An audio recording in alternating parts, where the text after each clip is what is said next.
Er det egentlig ikke underligt, hvordan et land som USA er kommet til? Jo, det startede jo egentlig bare med, at det var Columbus, som opdagede landet, hvor der efter blev etableret nogle kolonier, som ligesom var styret af England, og der senere han rejste flere og flere europæere til, og så ekspanderede landet. Og i 1775 og 1783, der løsrev de engelske kolonier sig og grundlagde en selvstændig nation. Men hvorfor overhovedet rejse til et land, hvor der ikke er noget? Jamen, det var muligheder for en ny start, og her var ikke nogen dårlige fortid at hænge sig i, eller nogen regler, man skulle underlægge sig. Og så var det typisk det mennesker, der rejste til USA, og nogen, der var dårligt stillet i samfundet i Europa. Og derfor så gav den nye verden nogle attraktive muligheder. Men man kan jo ikke bare komme og tage et land, der var også indianer, der boede der. Jamen, amerikanerne havde den selvopfattelse, at de ligesom havde fået til opgave af Gud at ekspandere landet, altså manifest destiny, så det følte de altid, de havde mere ret til jorden, end indianerne havde. Men det var 2 helt forskellige kulturer, og de havde 2 helt forskellige livsopfattelser. I 1876 var det sidste opgør mellem amerikanerne og indianerne, som endte i massakren ved The Little Bighorn. Ja, er der så også nogen af jer, der har hørt om John Winthrop's A City Upon a Hill? Ja, det var teorien om, at USA var et land, som man skulle se op til. Det var fremskridtets land, og det var her, man kom til, hvis man havde en ny start. Det er sikkert også derfor, at USA har den exceptionalisme, som de nu har i dag. I don't know who that It probably has to do with building a dream of, I mean, I don't know, have you read it? Exactly, yeah. Building the dream, Yeah. the dream country. Yeah. I think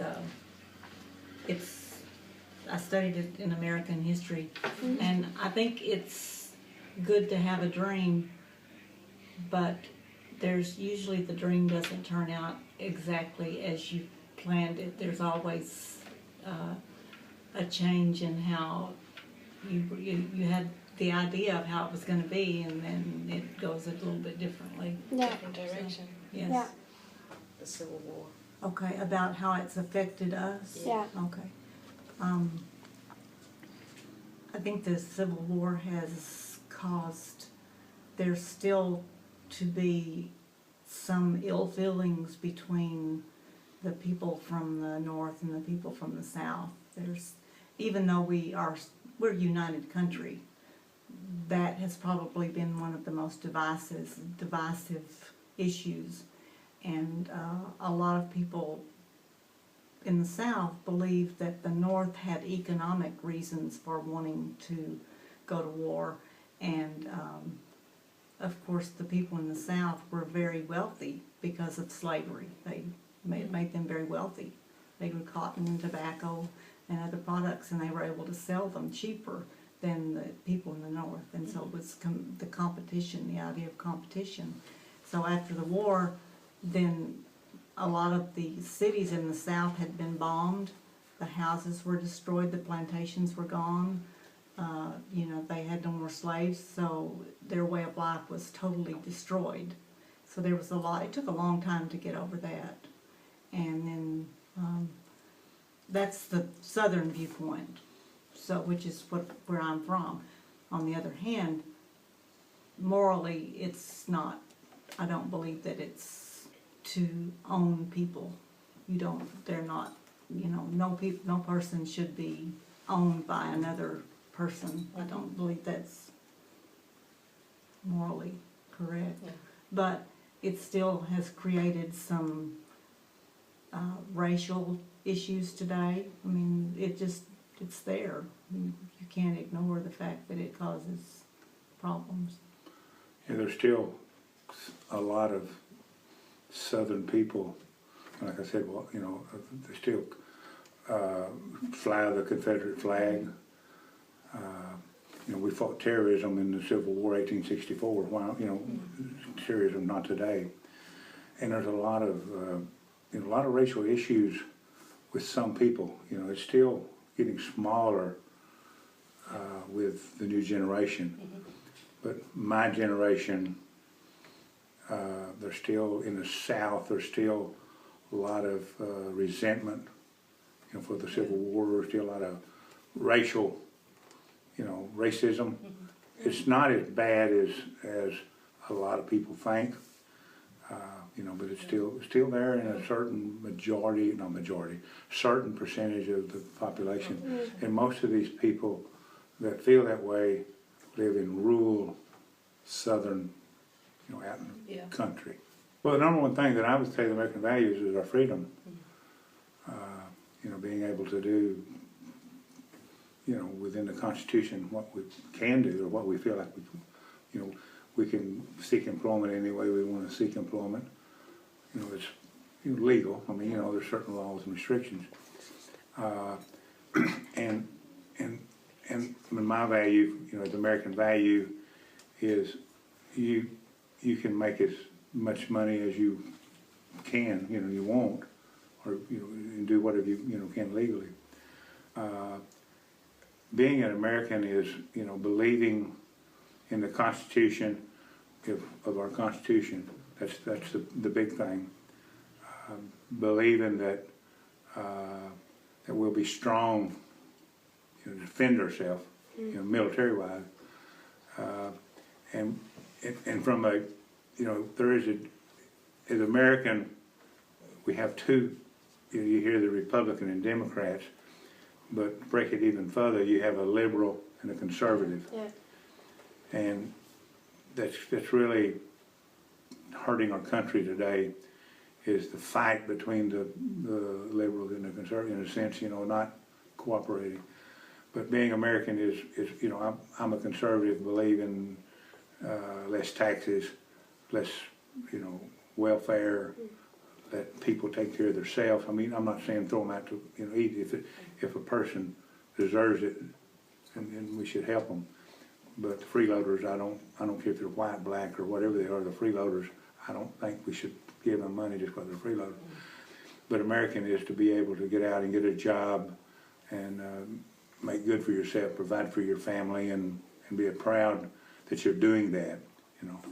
I don't know what you... I look at being an American, I think my family has a history of serving in the military. My grandfather was in World War I, and my dad was in World War II.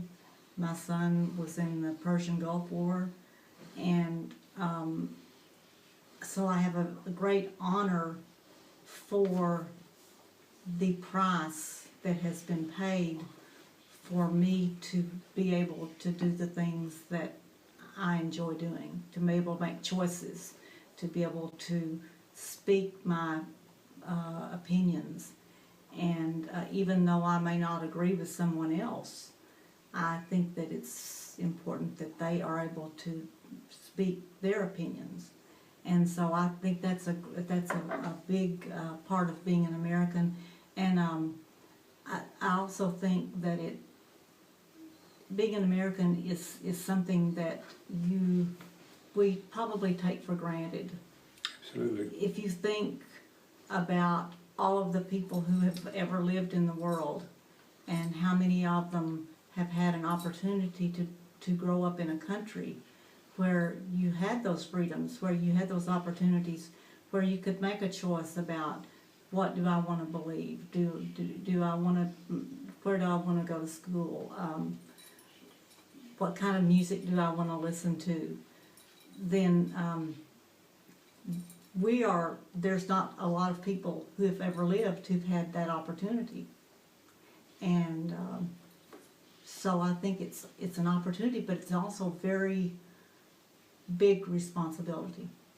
I think we need to be careful about how we behave, how we treat other nations,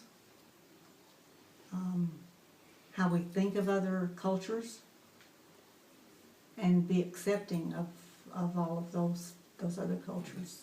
And I also believe that a big part of America is, for me, is having a faith in God, and that He will provide for my country and for me. Well, that's a hard question because I think you probably know more about Americans than we know about Europeans. Yeah. You've probably had more experiences than we have. So we don't know enough about that. I'm not sure. It's kind of I think we probably have a very romanticized idea about how Europe is, that it's very romantic, it's beautiful, it's different, but the people that we've met are just people. They're just, it's everywhere you go, they're still people. So, I think we're still learning that. We talked yesterday about this, and I said many European things, Americans like the Big Brother. Yeah. We live towards the American. Yeah. Yeah. So. Well, one of the things that not necessarily to answer your question, but what the Europeans think about America, sometimes if they don't come to America, they take their opinions from movies that they see. Yeah, exactly. And that is wrong. I mean, it's not like that. No. The movies fantasize a big thing. And maybe we do the same thing, the Americans may do the same thing about Europe. Yeah. I had in my mind what Denmark would look like. I've never been here before. I've only been to one other European country, and that's Spain. Yeah. And this is so much different than Spain so far. But it's, like she said, it's very difficult for us to answer because we don't really know enough about the European countries to know. The thing again that we Americans don't need to do is be a bully. Sometimes we become the bully, in the world. But we need to also be able to defend ourselves from other bullies. We've got another bully that you'll probably know who I'm talking about. But we don't need to just back off and run and hide, and we don't need to say something and then not do what we're going to do. If we say it, we Americans believe we need to do it. We don't need to say it unless we do it. Things that I think probably a lot of maybe people in Europe or in the other parts of, especially Europe, may not realize is that a lot of the ideas in America came from Europe. Yeah. They were passed down through the generations, like architecture styles were passed down, certain foods, just different things in different cultures from different countries. You might go one part of the United States and the architecture might look like one country because the people from there may have come from Germany. You may go to, like we have a little community close to us called Subiaco, and it's a German community, and their architecture is very German. I didn't know it was. Yes. And they have A Catholic school. they have a cathedral. Beautiful. But then you might go to another, city in another part, and you would see like the Georgian architecture or from England, or so. A lot of the ideas, even about literature, are still being passed down and changed and kind of melted in with what I think makes American culture